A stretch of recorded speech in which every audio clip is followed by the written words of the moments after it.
up mga kasari? Welcome back po dito sa ating YouTube channel.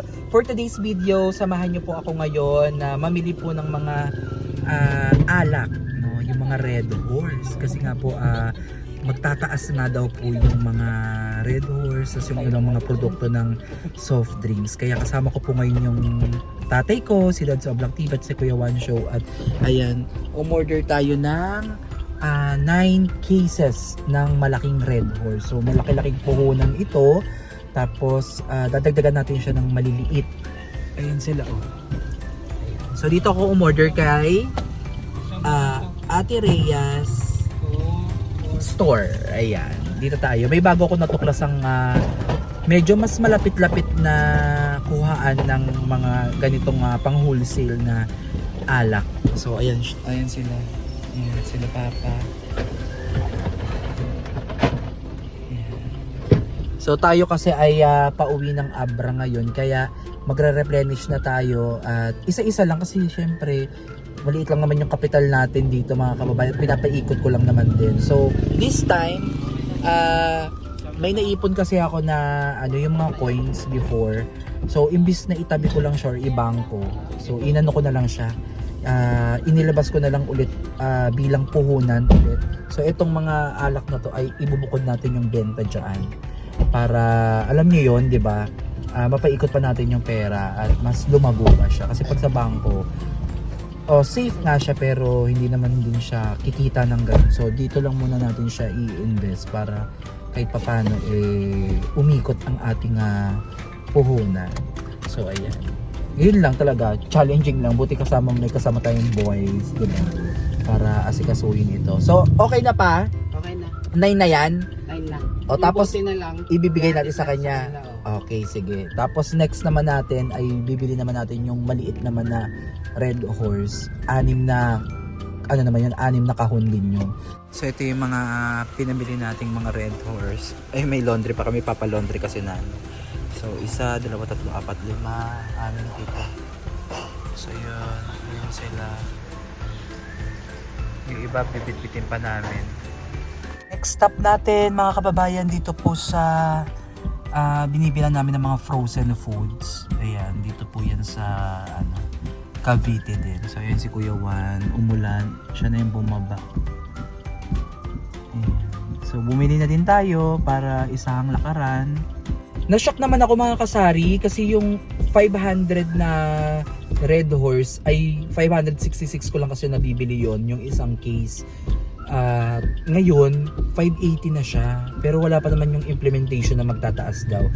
Ayan na si Kuya One Show. Ito na yung Pakita mo sa kanila yung itsura ng longganisa. Ayan o.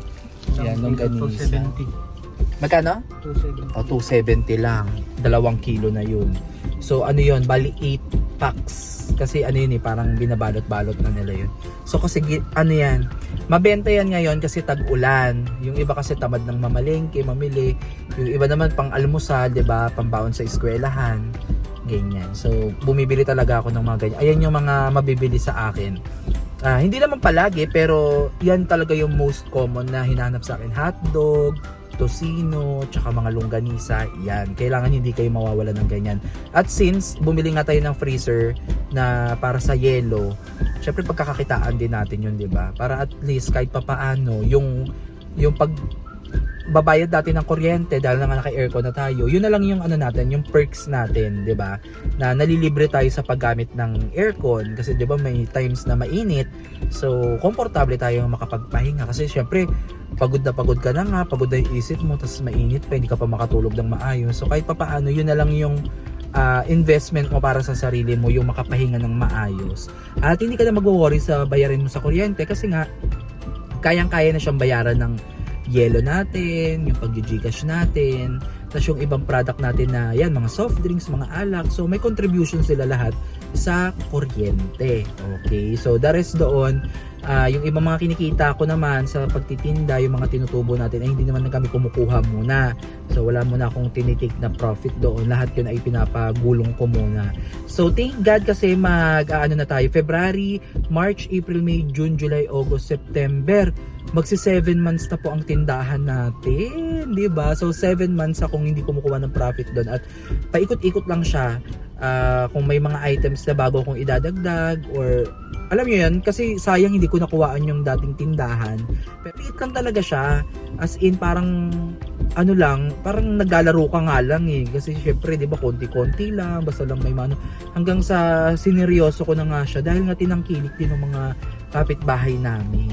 Yun. Kaya maraming salamat din dahil kung wala din akong mga suki, yung mga wala ding sumusuporta, hindi naman din posible mangyari ito. At syempre, how much more kung ang location pa talaga natin ay mga daanan ng mga tao talaga, nasa highway. So masarap talagang magtinda kahit abutin ka ng madaling araw dyan. Kasi dito sa tindahan namin pala mga kasari, mas mahal benta siya kapag late night na, yung paggabi na. Dyan bumibili yung mga tao, yung mga umiinom ng alak, ganyan. Sa umaga naman, medyo mabibilang mo lang naman din yung mga bumibili. So ayun lang, kailangan talaga may kapalitan ka din sa pagtitinda, tapos every other day mamimili ka nga talaga ng paninda kagaya nung nakaraan, namili tayo tapos pahinga, then mamimili ulit tayo. So yun lang, maliit ang kita, pero kung pagsama-samahin mo naman din, eh malaki din naman siya. Hindi mo naman din mapupulot yun kung saan, di ba? Hello mga kasari, so ayan, nandito na tayo ngayon sa bahay at nagpe-presyo na ulit tayo ng mga bago nating pinamili. Syempre, check ulit natin yung resibo kung nagtaas ba or bumaba. Always check, yan yung secret ingredients ng pagtitinda. Always check the resibo. So nalungkot lang ako dito sa ito yung aming ladder kasi nga hindi pala siya yung ganun katibay. Kaya naman siya siguro mga nasa 60 kilos. Pero dahil nga may kabigatan tayo, 'di ba? Hindi tayo pwede dito, baka tayo ay bumagsak. So hindi siya pang heavy duty. Kaya ayan, isipin ko kung paano ba 'to ibenta ko ulit siya ng mas mababang halaga para alam nyo yun, ma-dispose lang natin at makabili din tayo talaga ng mas matibay. Kasi pagkatungtong ko pa lang medyo lumulubog-lubog na eh. Hindi ko na tinuloy. So ayun, hanggang dito na lang muna yung vlog natin mga kababayan. At magkita-kits ulit tayo sa susunod nating update. At maraming salamat sa inyong patuloy na pagtangkilik dito sa ating YouTube channel. Okay? So lagi ko pinapaalala sa inyo, always happy and happy selling! Bye-bye!